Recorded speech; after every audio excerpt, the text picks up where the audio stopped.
When people think of hacking, they imagine someone in a dark room typing fast. But in reality, most people don't get hacked by genius hackers. They get hacked because of small mistakes. Today, I'll show you how people actually get hacked. The most common methods used every single day. And how you can avoid them. If you use a phone, laptop, Wi-Fi, or the internet, this video is for you. Method 1. Phishing. Phishing is when attackers trick you into giving your own information. Passwords, codes, or personal data. It usually looks like a normal email, message, or notification. Your account has been locked. Suspicious login detected. Verify your account now. The message creates urgency, so you panic. You click the link. And you enter your details on a fake website. The hacker doesn't break in. You open the door for them. This works on everyone, even smart people.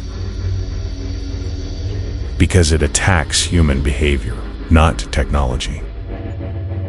Method 2. Weak passwords. Another huge reason people get hacked is weak passwords.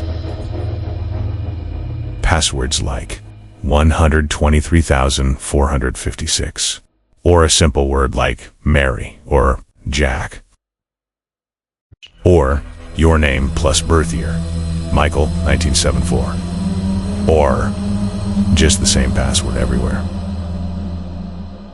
Email account, social media, internet banking, just to make life easy. Not realizing you made the hacker's life easy, not your own. Hackers use tools that can test millions of passwords per second.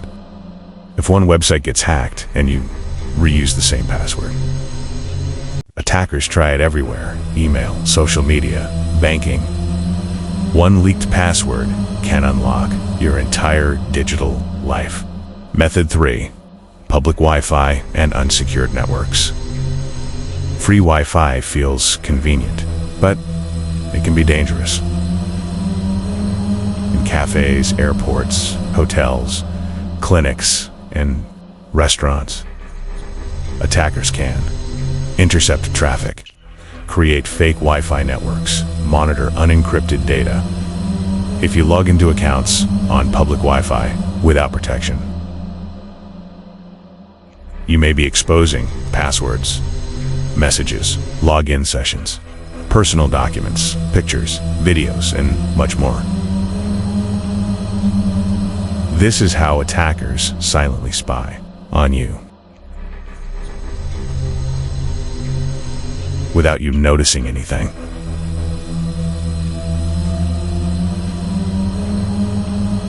Malware doesn't always look suspicious.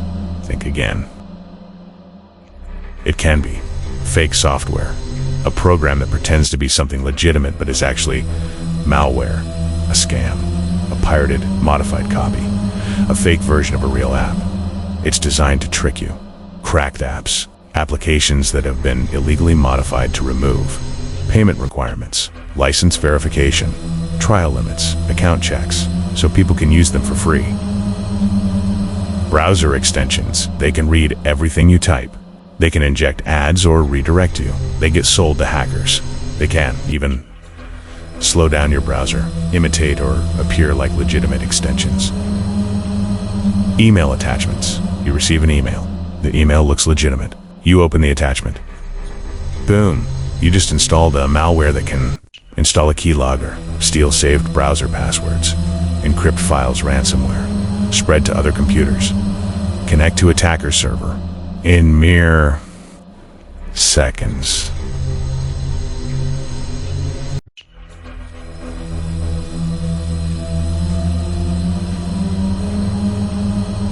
Once installed, malware can record keystrokes, steal passwords, take screenshots, control your device remotely. Many people install malware themselves, thinking it's harmless. That's exactly where they get you.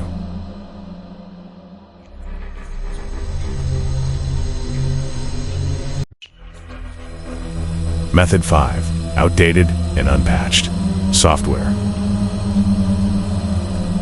Every application and operating system has vulnerabilities. Updates aren't just about new features, they patch security holes.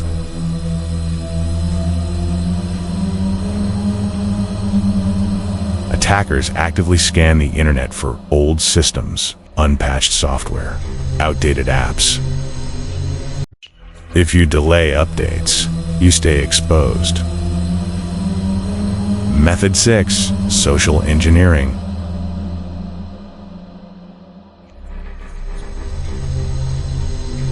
Sometimes hacking isn't technical at all.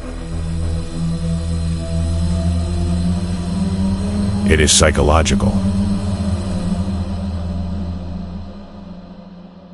Attackers may pretend to be tech support, bank employees, co-workers, friends. They sound confident, helpful, urgent. People trust voices, and that trust gets exploited. Sometimes people don't get hacked directly. Their information gets exposed in data breaches. When companies get hacked, attackers can steal millions of usernames and passwords at once. These leaked databases are often sold or shared online. Hackers then use automated tools to try those stolen passwords on other websites. This is called credential stuffing. If you reuse passwords across multiple accounts, one breach can give attackers access to your email, social media, or even financial accounts. Many victims never realize how attackers got in because the attack happened somewhere else. Method 9. SIM swapping.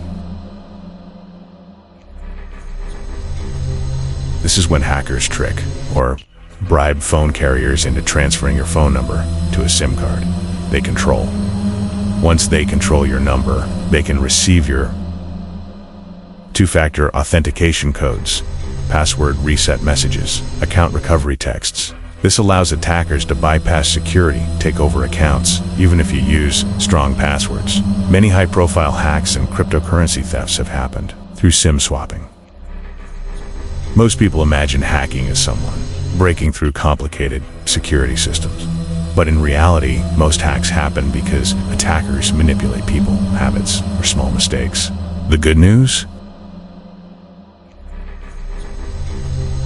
Once you understand these methods, you can dramatically reduce your risk.